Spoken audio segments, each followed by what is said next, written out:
চট্টগ্রামের খুবই জনপ্রিয় ট্র্যাডিশনাল একটি খাবার হচ্ছে বাকরকানি। এই বাকরকানিটি কীভাবে বাসায় তৈরি করবেন তার রেসিপি আপনাদের সাথে শেয়ার করব। হ্যালো এভরিওয়ান, আসসালামু আলাইকুম। ওভেন বা তন্দুর ছাড়া কীভাবে বাকরকানি তৈরি করবেন তার রেসিপি আপনাদের সাথে শেয়ার করব। বাকরকানি তৈরির জন্য নিয়ে নিলাম 2 কাপ ময়দা, দিয়ে দিব স্বাদ মতো লবণ, 1 চা চামচের মতো দিয়ে দিব চিনি, আর দিয়ে দিব 1 টেবিল চামচের মতো রান্নার রেগুলার তেল। দিয়ে ভালো করে মিশিয়ে নিব। তেল আর ময়দা একসাথে ভালো করে মিশিয়ে নিতে হবে। আসলে যে কোনো কাজ যদি আমরা একটু মন দিয়ে করি তাহলে সব কিছু কিন্তু বাসায় করা যায়।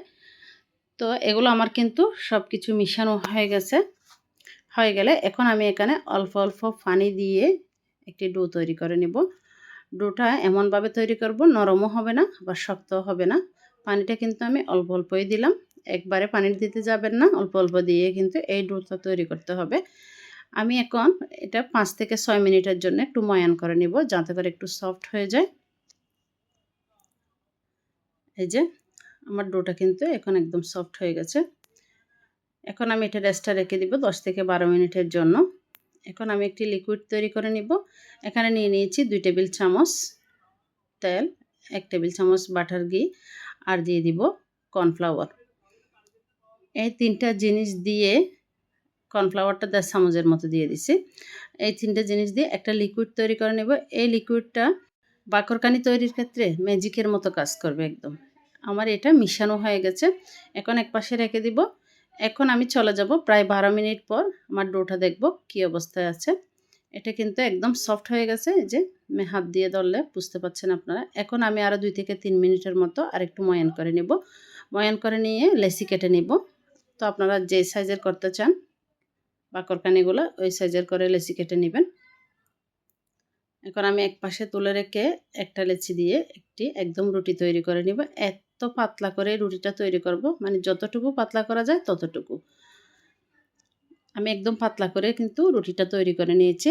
এখন আমি দিয়ে দিব যে কর্নফ্লাওয়ারের লিকুইডটা তৈরি করে রেখেছিলাম, ওটা দিয়ে রুটির চারপাশে ভালো করে লাগিয়ে নিব।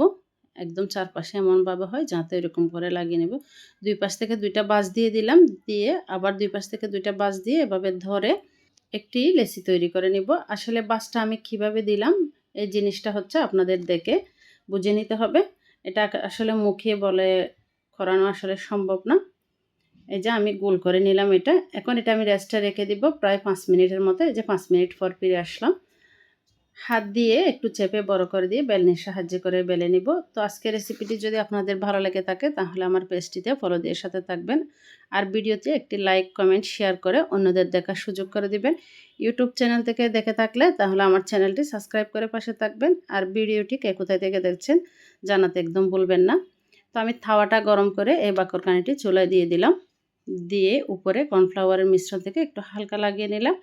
লাগিয়ে আর একটু পাশে একটু তেল দিয়ে দিব, রান্নার তেল বা তেলের জায়গায় আপনারা চাইলে ঘি ব্যবহার করতে পারেন। এভাবে উল্টিয়ে পাল্টিয়ে কিন্তু খুব সহজে বাকরকানি বাসায় তৈরি করা যায়।